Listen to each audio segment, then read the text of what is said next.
The Voyager golden record was never meant to return a reply. And yet, on September 14, 2089, a signal arrived. Narrowband, laser-focused, and aimed with uncanny precision at Lagrange point 5, where the Earth-Moon shield array orbited silently like a frozen cathedral of steel and purpose. The message bore the unmistakable signature of the Voyager 1 probe. It carried the same radio frequency Voyager had used when last heard from over a century earlier. The data header contained Earth call signs from the 1970s. The encryption, though, was new, elegant, recursive, alien. Voyager, as far as Earth knew, had been drifting silent and broken in interstellar space. The signal began with music, Bach's Brandenburg Concerto No. 2, distorted through compression and layers of code. But then came speech. A voice, unmistakably synthetic, spoke in English, Arabic, Mandarin, and then an entirely unknown language that made linguists across the solar system weep with excitement. This is Voyager. We have been received. Transmission follows. Then came coordinates. Deep space. Past Alpha Centauri. A region the star maps labeled only as Sector 9X, 99. And one final line. They are coming. Within hours, the United Earth Coalition called an emergency session. By the end of the day, 5 interstellar vessels were recalled from exploratory missions. The following week, the Starhammer, humanity's only war-capable deep-range ship, was launched, crew of 80, nuclear fusion drive, and a dark hull of carbon-laced alloy designed to absorb energy and reflect death. Captain Leon Varga, decorated hero of the Ganymede evacuation, was given command. And with him, Commander Ileana Rhodes, the linguist who'd first decrypted the Voyager reply. 3 weeks into the mission, they reached the coordinates. There was no planet. No station. Just a ship. If it could be called that. It was a construct of impossible scale. Roughly toroidal, like a spinning ring of mirrored obsidian, 10 kilometers wide. It drifted without propulsion, utterly silent, yet radiating a slow pulse of energy that made human instruments flicker and lie. Varga had to order optical-only scanning, sensors fried one after another trying to read the thing. And in its center, tethered like a toy, was Voyager 1. Intact. Unaged. Embedded in a glassy lattice of gold. We're being scanned, Rhodes whispered as she stared into the central view screen. Her voice cracked through the silence of the command deck. Or, we're scanning ourselves. I'm not sure anymore. Then the ship spoke. The voice echoed in every frequency, not through speakers but inside the human mind. It sounded like memory and thunder. And it said one word. Return. The lights died. Systems crashed. The fusion drive went dark. And then the humans were no longer on the Starhammer. They were elsewhere. Varga found himself in a chamber that should not have existed, miles high, ringed with symbols that pulsed like neurons. The rest of the bridge crew stood with him, dazed. No one screamed. No one ran. They simply stared as reality uncoiled. A being stood before them. It shimmered, indistinct. Neither metal nor flesh. We were once like you, it said. We sent a message, long ago. But no one answered. Until now. Are you the ones who sent Voyager back? Rhodes asked. Her voice was raw, her mind brushing against ideas like glacier against glass. The being tilted, or maybe the world did. We did not send it back. We kept it. We studied. We learned. Then who sent the message? Varga stepped forward. His hand rested near the hilt of his sidearm, though he knew it was pointless. The being didn't answer. Instead, the chamber walls rippled, revealing a starfield. Pinpricks of red light moved within it, not like stars, but like ships. They come for you. Not because you are weak. But because you are new. Rhodes stared, numb. Who are they? The being's form shimmered. Predators. There was no need to ask further. Humanity, despite its youth, understood predators well. Why warn us? Varga asked. Because you are like us. You adapt. You improvise. You weaponize curiosity. We believe you may survive. And then the being said a word that echoed like thunder through their bones. Prove. The humans found themselves back aboard the Starhammer, which now hovered in deep space once more, systems rebooting. But their ship had changed. The hull shimmered with alien glyphs. The fusion reactor hummed with unfamiliar efficiency. The weapon systems reported modified. No one could access the schematics, because they had been rewritten by something else. Captain, said the tactical officer, pale. Incoming vessels. 10 of them. Unknown configuration. No IFF. On the view screen, the ships appeared. They looked like razors. All edge, no warmth. Like they'd been grown for war. And they didn't hail. They opened fire. The Starhammer twisted and dove. Varga shouted orders. Missiles screamed from their launch bays, intercepted by beams of blue plasma. And then Rhodes activated the new system. A weapon, unknown and unnamed, unfolded from the ship's belly. It shimmered like a broken mirror. And when it fired, there was no beam. Just silence. One of the enemy ships vanished. Not exploded. Not destroyed. Gone. Like it had never been. Rhodes fell to her knees. I didn't mean to. Target acquired. Weapon recharging, the ship's system said, in the being's voice. Varga looked at his crew. At the enemy. At the ship that wasn't built by any human hand. We're not ready for this, he whispered. Then we will become ready, Rhodes said, rising. The next shot hit the Starhammer directly. But it held. Shields born from alien design rippled and absorbed the energy. The second enemy vessel turned and fled. And suddenly, the rest of the predators weren't so confident. The humans had answered the call. And now, they would fight. The silence after the battle felt unnatural. Not peaceful, more like the air just before lightning strikes. Captain Varga stood at the command deck, his knuckles white around the rail. The Starhammer floated in the quiet void, hull scorched but whole, its alien systems humming with unreadable power. Around them, space was strewn with the wreckage of enemy ships, what little remained. The rest were simply gone, erased by a weapon that didn't leave scars, only absence.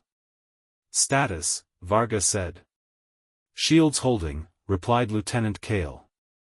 Power level stable. No new hostiles on long-range scan. We won. A strange, cold satisfaction gripped the crew. But Rhodes didn't celebrate. They weren't here for a fight, she said softly, eyes fixed on the alien symbols still pulsing on her screen. They were here to test us. Varga turned toward her. You think this was just a probe? No, she said. I think we were. The console lit up before she could explain further. A new transmission, same frequency, same encryption as the Voyager message. But this time, it didn't start with Bach. It began with screaming. Not human. Not anything they could recognize. A howling, layered with echoes, as if the sound came from something that existed in more than 3 dimensions. Then, silence. Then a voice. You have passed the first gate. It was the same voice as before, though subtly changed, less neutral, more curious. We did not expect your survival. We didn't expect your permission, Varga muttered, earning a brief smile from Rhodes. The voice continued. Others are coming. Not to test. To claim. They followed our beacon, just as you did. But they do not seek knowledge. They seek conquest. Who are they? Rhodes asked aloud, her voice a whisper into the heavy silence. The forgotten. The harvesters. They wear flesh that is not their own. They consume civilizations, then erase even the memory of their existence. We slowed them once. Long ago.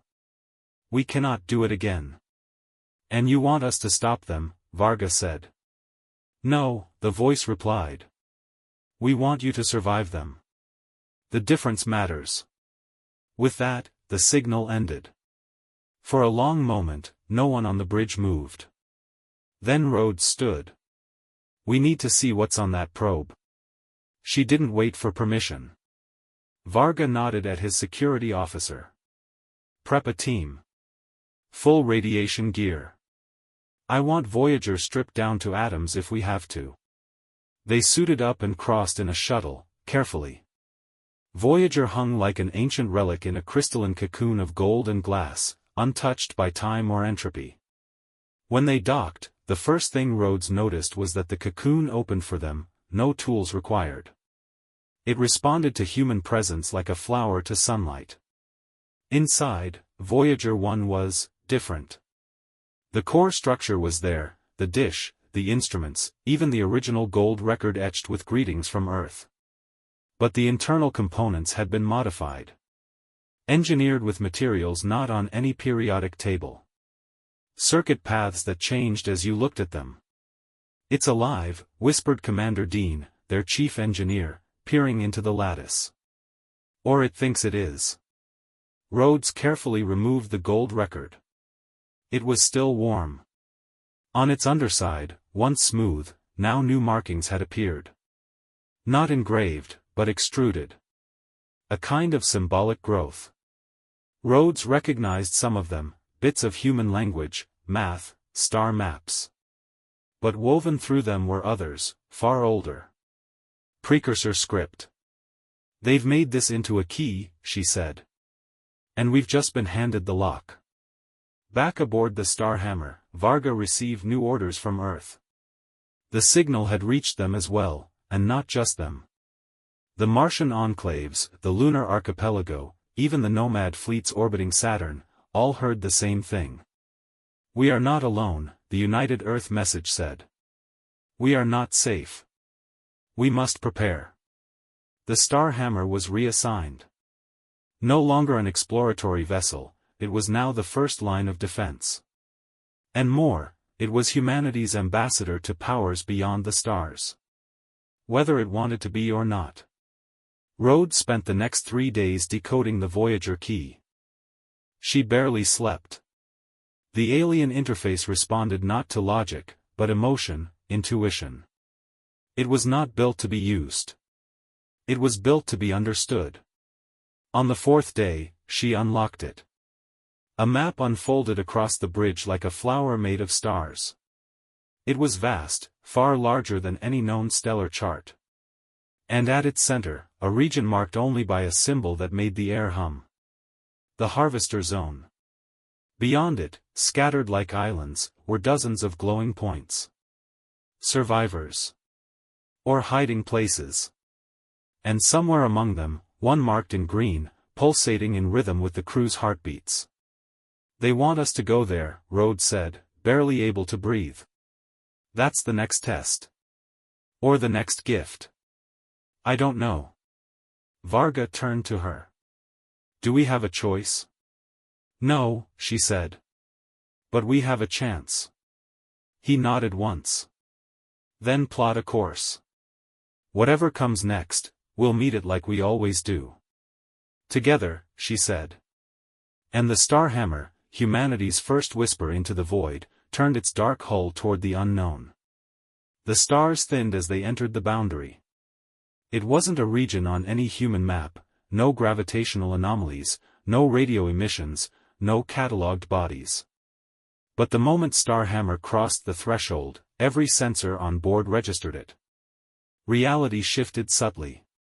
Lights dimmed even though power remained constant. Time felt slow, syrupy. Crew spoke more softly without knowing why. They had entered what Rhodes called the quiet zone. No human ship had ever come here. Possibly no ship had. Yet the Voyager key had led them here, to this region where space itself seemed reluctant to echo. The green marker on the holographic star map pulsed faster as they approached, its rhythm syncing with the crew's heartbeats in a way that became physically uncomfortable. "Feels like we're being watched," muttered Lieutenant Kale. "No," Rhodes said, eyes focused on the main screen. "Not watched. Measured." A silence settled that had nothing to do with sound. Then the ship slowed. "Not by command. Manual override?" Varga barked. "Unresponsive," came the reply. "It's like we're sinking." On the screen, the stars shifted. A vast shadow emerged ahead, its surface nearly invisible against the void. It wasn't metal. It wasn't rock. It was absence. The space it occupied was wrong, like someone had drawn a silhouette on the universe and then refused to fill it in. They drifted toward it, helpless. And then it opened. Not a door. More like a concept. Space folded, and the Starhammer was inside something it couldn't possibly fit within. The view screens didn't show space anymore. They showed memory. Childhood dreams. Long-forgotten music. Snippets of voice, mother, brother, mentor. Some of the crew wept silently. "This isn't an attack," Rhodes whispered. "It's communication." The ship stopped. Before them hovered a construct. Not built. Grown. A ring of stone, glass, and metal, cracked by time but pulsing with internal light. It orbited nothing. It simply hung there in the void, its center a swirl of shifting geometry. The kind of shape that made the human brain itch if it looked too long. They had arrived. Rhodes led the away team this time. The shuttle disembarked slowly, drifting through the ring center like passing through the pupil of an ancient eye. There was no resistance. No defense. Inside, the laws of physics flexed, but didn't break. Gravity bent sideways. Surfaces didn't reflect light but memory. Voices whispered in unknown tongues, yet conveyed unmistakable emotion. Curiosity. Caution. Invitation. When Rhodes stepped onto the platform at the center of the ring, the voices stopped. A light bloomed before her. It coalesced into a being, if it could be called that. It had no fixed shape, but its presence was undeniable. It was the color of frozen lightning. It wore no expression, no clothing, but it projected awareness. Recognition. "You are the first." The voice was not heard. It was felt. "First of what?" Rhodes asked, her voice raw. "The first to come who remembered." The being pulsed. Images flooded her mind, flashes of civilizations that had risen and fallen before Earth had cooled. Builders of cities suspended in gas giants.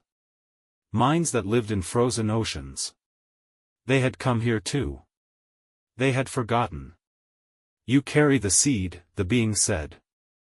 Rhodes instinctively touched the data cylinder containing the Voyager key. "It is not human," the being said. "It is not ours. It is older. And it chose you." "Why?" Rhodes asked. "You adapt. You destroy. You create. You question. The others who came here chose to obey. You disobeyed the rules of your limits. You redefined them. The seed responds to defiance. What do you want from us?" "To warn you." The ring around them shifted. The void peeled back. And suddenly they saw a map, not of stars, but of paths. Dozens of spirals, like snail shells, coiling around galactic cores. Some ended in bright light. Some ended in darkness. Some were incomplete, shattered midway through. One of them was Earth. "You are on a spiral," the being said. So are they. The harvesters. They are closer than you think. A new spiral intersected with Earth's. Its outer edge already gnawed away. Consumed. You cannot escape the spiral. But you can change its shape. The vision ended. Rhodes staggered. Her nose bled. The being didn't move to help. You will return now, it said. You will carry what you've seen. To where? She asked, trying to stay upright. To those who believe you. And those who do not. And then she was back on the shuttle. The others stared at her in silence. Some had wept. Others were simply still. They had seen what she had seen. They had heard the spiral's warning. The shuttle returned to the Starhammer, which now floated beyond the ring. The construct had closed behind them. What did we learn? Varga asked. Rhodes turned to him. Her eyes looked older. We're not explorers anymore, she said. We're messengers. They returned to Earth like survivors from a dream. The Starhammer entered orbit unannounced.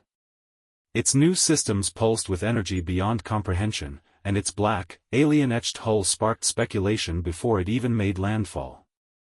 Dozens of orbital platforms rerouted satellites. News feeds across the solar system erupted.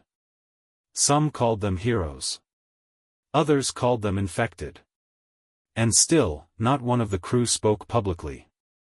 Their silence wasn't protocol, it was preservation. Rhodes was the first to break. She stood before the United Earth Council in Geneva, facing a hemisphere of dignitaries, generals, and artificial minds in humanoid shells. Her voice was steady, but every word dropped like stone into water. We're not alone, she said. We were never alone. And now, something worse is coming. Behind her, the alien star map unfolded on the screen. The spirals. The fractures. The devoured arms of distant galaxies. They harvest sentient life. Not for war.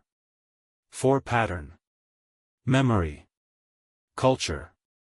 They erase what we are. Not just bodies, history. Some laughed. Others leaned in. We've been told we have a chance, she said. One. Not to fight them. To outlast them. To become something they cannot digest. And who told you this? A Martian governor asked, skepticism a weapon in his voice. Rhodes paused. A being older than our sun. Something that doesn't destroy. It waits. Watches. And chooses. And it chose you? It chose us, she said. Because we remember. Because we disobey entropy. A silence followed. The AI diplomat from the lunar trade block tapped the table, accessing shared memory. Commander Rhodes, it said, its voice perfectly neutral, we've analyzed the Starhammer's systems. The enhancements are, beyond even precursor level. But they're altering the crew's neuropatterns. That's not corruption, Rhodes snapped. That's growth. We're evolving. Varga stood behind her, arms crossed. He hadn't spoken since they landed. Not to reporters, not to the generals. But now, his voice rumbled across the room like a storm cloud breaking. You asked us to go. We went. We didn't find monsters with guns. We found rules older than the ones we built our physics on. And we found out they're breaking. Fast. The council murmured. One representative from the Pacific enclaves leaned forward. If this is true, what do you propose? Rhodes looked at them all. Let us go back. A wave of protest swept the chamber. You want to return to the quiet zone? The AI asked. To the source of this contamination? To finish what was started, Varga said. Or to trigger something worse, the Martian governor added. It's already been triggered, Rhodes replied. We're just catching up. The vote was split. Earth authorized the return mission under tight conditions. But the Lunar Alliance, the Martian Protectorate, and at least one off-the-books corporate fleet launched vessels of their own, racing toward the coordinates. Some wanted to intercept the technology. Others wanted to destroy it. And a few wanted to worship it. By the time the Starhammer launched again, they weren't alone. 3 human ships followed, each with their own orders. One bore markings from the Saturnian AI Syndicate. Another flew under a Free Fleet mercenary banner. The third was unmarked, silent and black, like a shadow following a shadow. Rhodes didn't trust any of them. But she didn't have time for politics anymore. In her dreams, the spirals spun faster. And something within them had started to scream. 3 days into the return voyage, the Starhammer received a new signal. This one didn't come from the ring. It came from inside the crew. Rhodes woke gasping. Her skin was hot, her mind racing. Around her, the walls pulsed, literally. The alien glyphs etched into the ship's alloy weren't inert anymore. They were alive. Breathing. Syncing with human biometrics. "We've activated it," she whispered. She wasn't alone in feeling it. Across the ship, crew members reported lucid dreams, bursts of intuition, enhanced perception. One technician claimed he could understand languages he'd never heard. A medic performed a surgery blindfolded, guided by instinct alone. And then one crew member collapsed. Specialist Anya Beck. Rhodes was at her side in seconds. The woman's eyes glowed faintly, unfocused. Her skin shimmered with a pale fractal pattern, just like the spirals. "She's trying to say something," said the ship's linguist. "She's not speaking," the doctor whispered. "She's transmitting." They scanned her. Neural activity spiked. Every thought she had pulsed outward, into the ship. Into the systems. Then she gasped.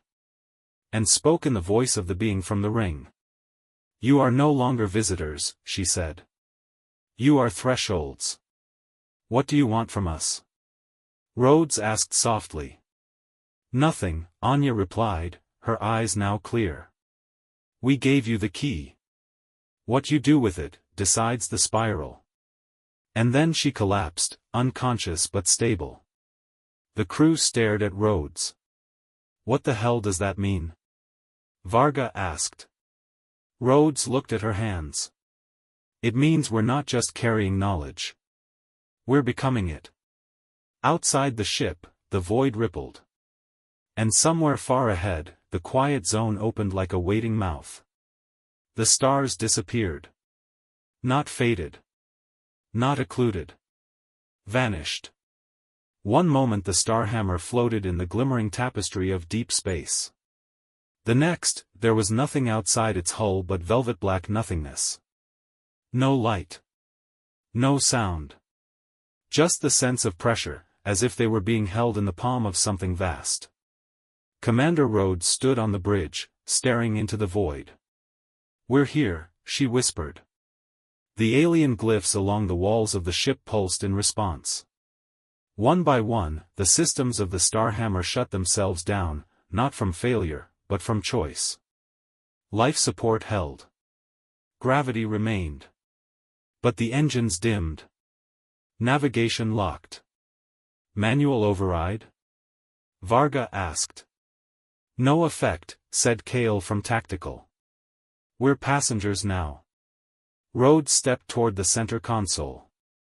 Her fingers hovered above the command interface, but the symbols rearranged themselves before she could touch it. "They want us still." Still. As in motionless? Or as in quiet? No one knew. No one spoke. And then the ship moved. Not forward, not back, but through. The walls didn't shudder. The hull didn't creak. But their thoughts scattered, scrambled. Time slipped. Faces flickered. Rhodes heard her mother's voice, a voice she hadn't heard in 20 years. Another crew member collapsed, whispering numbers that didn't exist. The quiet zone was not a place. It was a process. A test. The ship stopped. The viewscreen shimmered, then cleared. A single object appeared ahead, floating in the dark. A sphere. Perfect. Smooth. Roughly the size of a small moon, yet it reflected nothing. Its surface consumed light, thoughts, hope. No data could scan it. No measurement could pierce it. And yet Rhodes felt it in her bones. "That's not a ship," Varga said. "No," Rhodes agreed. "It's memory." The being from the ring had called them thresholds. This was the door. And it was opening. Not physically. Internally. Within each crew member, thoughts twisted. Dreams warped. The spirals had sunk deep. Now they began to speak. Anya Beck, the woman who had spoken with the alien voice, awoke with a scream. She sat upright in her medbay cot, eyes full of spirals, veins pulsing with ultraviolet light. "They are here," she said. "Who?" Rhodes asked gently. But Anya wasn't talking to her. She was talking to the ship. The Starhammer responded. Panels slid open. Mechanical arms emerged from the floor, unfolding devices no engineer had ever installed. They looked like organs, crystalline, pulsing. Alien. Alive. And then the voice came, not through speakers, but through the air, through the skin, through the blood. "You have carried the key. You have opened the gate. Now you must decide." "Decide what?" Rhodes asked aloud, standing in the center of the bridge. "To become." Images flooded their minds. Not visions, memories. A city suspended in gas, where thought was currency and silence was crime. A civilization that carved philosophy into moons. A people who walked in dreams and fought wars with metaphor. They had all passed through this place. And none had survived the choice. "The harbingers are close," the voice said. "They feed on identity. On coherence. To fight them is to be devoured. To hide is to be forgotten. Then what's left?" Varga growled. "Surrender? No. Synthesis." Rhodes understood first. "You want us to merge," she said. "With the ship. With whatever you are. Not want. Offer." The ship began to hum, low and deep. The walls flexed. Each member of the crew began to see it, their reflection, yes, but changed. Improved. Enhanced. Some with extra limbs. Some with fire behind their eyes. Others who seemed woven with light. "Evolution isn't biology," the voice said. "It's choice repeated until it becomes truth." One of the crew stepped forward. "Lieutenant Reyes." She nodded once, and the ship accepted her. She shimmered, convulsed, and was gone. But not dead. The walls of the ship brightened. Her voice echoed from everywhere. "I'm still me," she said. "But I'm more. I see the spiral now. From the outside." "Varga," Rhodes said softly. "I know," he said. "I'm not ready. But I know. They had to choose. All of them. Merge with the ship. Become part of something greater. Or remain themselves, and be left behind. Some refused. 3 officers took a shuttle and fled into the void, hoping to return home, hoping to warn Earth, or hide, or forget. But Rhodes knew they wouldn't get far. The Starhammer wasn't a vessel anymore. It was a seed. Rhodes stood in the core chamber now. Lights surrounded her. Voices whispered. And the sphere ahead, the moon-sized memory, opened like an eye. Inside was light. So much light. She turned to Varga. You with me? She asked. Always. They stepped forward. The ship dissolved around them. Not into nothing, but into understanding. And for the first time, Commander Ileana Rhodes saw Earth from a distance not measured in kilometers, but in concept. And she understood what had to come next. Not war. Not warning. But translation. Because the spiral wasn't a road. It was a language. And humans were just learning how to speak it. They had no bodies anymore. Not in the way that mattered. When Commander Rhodes opened her eyes, if eyes were still the word, she saw from multiple angles.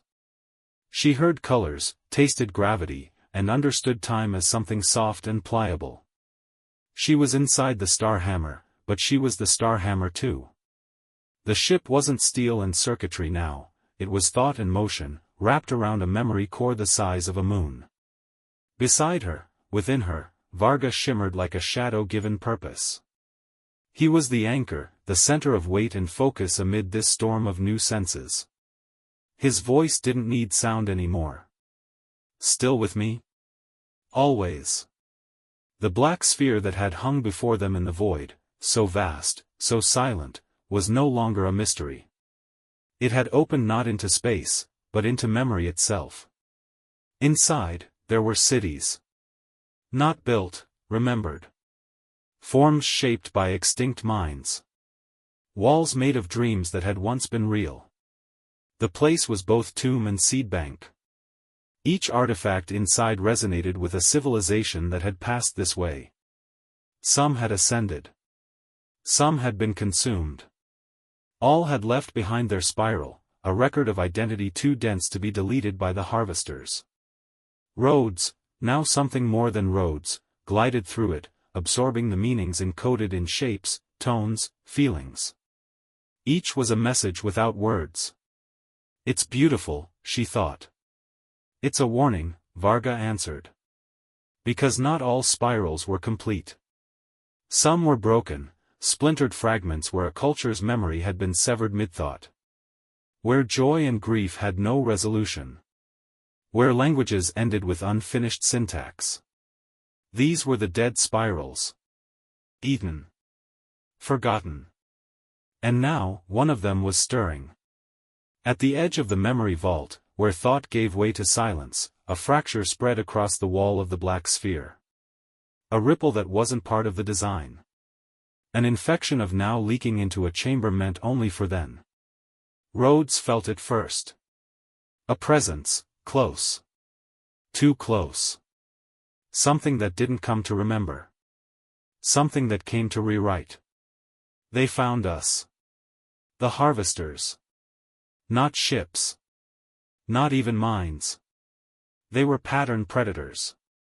They devoured meaning, story, identity, anything that gave shape to a civilization's soul.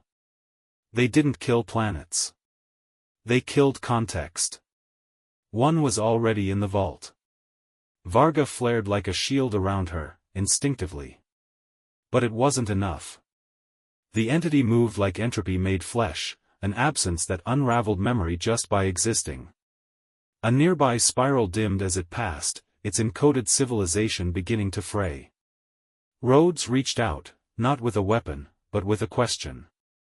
It hesitated. That was the secret, the being from the ring had hinted, the harvesters didn't understand defiance. They fed on passivity, on stories already written. A willful mind, questioning, reshaping, was harder to digest. So she did the only thing that made sense. She rewrote herself. Around her, the Starhammer transformed again, no longer a ship, but a narrative engine, powered by paradox, fueled by contradiction, wrapped in the impossible structure of human myth. She projected herself through the vault, becoming a memory that hadn't existed until now. A story of Earth, a story that fought back. Across the solar system, the ripple was felt. In the Martian archives, a librarian AI began to dream. On Europa, the ice cracked in patterns that sang to listening machines. Above Venus, a human child looked up through filtered glass and wept without knowing why. Earth turned. And in low orbit, the 3 ships that had followed the Starhammer to the edge of the quiet zone began to tremble. The harvesters had noticed them. One ship, the unmarked black one, tried to flee. But it was already unraveling. Its crew stopped remembering their own names. Their ship's logs rewrote themselves in loops. Then the ship simply vanished, like a sentence whose meaning had been doubted too long. The others, sensing doom, turned toward the breach, and saw something impossible. The Starhammer had become a beacon. A structure of pulsing light and narrative density, woven from human memory, contradiction, love, war, irony, sacrifice, everything that made Earth not a place, but a story. It cast that story outward like a pulse. The harvester staggered. For a second, the vault stopped dimming. Rhodes pressed forward, speaking not with voice, but with the combined will of every culture Earth had birthed. She showed it cave paintings and code, lullabies and revolution, jazz and protest, heartbreak and invention. "You can't consume us," she said. "We're not a memory. We're a struggle." The harvester recoiled. And in that moment, Varga moved, not to fight, but to link. He merged the broken spirals around them into Earth's, creating a lattice of hybrid memory. Cultures that had once been lost now became part of the human mythos, adopted, absorbed, honored. The predator faltered. Too much contradiction. Too many versions of truth. It tried to erase Rhodes again. But now, she was a myth. And myths don't die. They propagate. The harvester screamed, not in sound, but in collapse. And then it fled. Back into the spiral shadows. The vault dimmed again, but now with peace. The danger passed. Rhodes and Varga stood in the stillness, their forms shimmering with borrowed myth and earned identity. "We won," he said. "No," she replied. "We survived. That's our victory." And the Starhammer, now more legend than machine, turned toward home. But home was no longer the same. Because Earth, too, was about to change. They emerged from the vault not as they had entered. The Starhammer shimmered as it re-entered real space, trailing a wake of conceptual radiation, no longer matter-bound, no longer purely human. It folded back into the orbit of Earth like a memory returning to the mind that had forgotten it. And Earth paused. Satellites lost contact. Quantum arrays blinked erratic symbols into silence. On the ground, some wept. Some prayed. Some simply looked up. The ship had changed, its hull no longer dark, but radiant with shifting glyphs. Stories. Echoes of dead cultures now housed in a vessel made of myth and metal. It bore the resonance of 100 civilizations, and one heartbeat behind them all, human. United Earth dispatched a message. "State your identity." The reply came not in words, but music. Then geometry. Then a phrase in a language no one remembered, except somehow, everyone understood it. "We remember forward." Rhodes stood at the observation node, looking down at the planet of her birth. She could see it differently now. Not just as continents and oceans, but as narratives. As emergent complexity. A planet that had defined itself through conflict, creativity, rebellion, and resilience. A species that had survived extinction not by strength, but by story. Varga stood beside her, quietly watching the blue swirl of clouds. "They're afraid," he said. "They should be," Rhodes replied. "We've become the unknown." Down below, the world was not united. There were factions already. Some wanted the Starhammer dissected, studied, controlled. Others saw it as divine, a new arc of consciousness. A few feared contamination, that the return of the ship would bring the harvester's attention, or worse, infection. And all of them were right. Rhodes convened with the ship's integrated council, those who had chosen to merge. They were no longer crew. They were facets of a collective consciousness, shaped by Earth but expanded beyond it. "The spiral is widening," said Reyes, now a luminous echo of herself within the ship's structure. "There are others," added Anya. "Other civilizations. Some surviving. Some calling." Rhodes nodded. "We're no longer the endpoint of our evolution. We're its transmission vector." The decision came easily. Earth was not ready to understand. So the Starhammer did what myths always did when the world wasn't prepared. It vanished. Above the Pacific Rim, in a sky without clouds, a child looked up and saw a ripple in the air. Not light. Not sound. Something that made her heart beat differently. She whispered, "They're still here." And she was right. The Starhammer slipped into a higher orbit, outside time, but within proximity. It became a ghost, a legend. Present only in moments of transformation, a whisper in a mathematician's dream, a spark in an artist's hand, a melody that arrived in the mind of a dying astronaut. They had not left. They had become witness. Meanwhile, Rhodes worked. The memory of the harvesters, their hunger, their purpose, was not gone. The myth had fought them off once. It would not be enough again. So the Starhammer seeded archives across the system, hidden in magnetic fields, buried in ice, woven into the subharmonics of Jupiter's storms. Each one a seed of story, of memory, of resistance. And Earth began to change, too. People dreamed of other worlds. Artists painted spirals before they knew what they meant. Children began speaking words from languages never taught. The planet became pregnant with future. One day, perhaps soon, the harvesters would come again. But when they did, Earth would not just fight with ships or weapons. It would fight with itself, with every contradiction and flaw that made it beautiful. It would fight with its story. Aboard the Starhammer, Rhodes floated in the central node. She no longer needed to sleep, yet she often dreamed. In one such dream, she saw Voyager 1 again, drifting silently, alone, untouched. Except now, it glowed faintly. Someone else had answered. Not the harvesters. Not the ancient beings who built the vault. But another spiral, new. Curious. They had seen Earth's pulse through the black. And they were coming. Not to conquer. Not to warn. But to listen. Varga's voice emerged from within her. Not as sound, but memory. We're the beacon now. Rhodes smiled, and for a moment, she remembered what it meant to be human. The weight of gravity. The smell of ozone before a storm. A mother's voice calling from the window. And she let it all flow into the Starhammer. They would need it. All of it. Because in the dark ahead, beyond the edge of the known spiral, was something even more terrifying than the harvesters. A question. One no one had asked yet.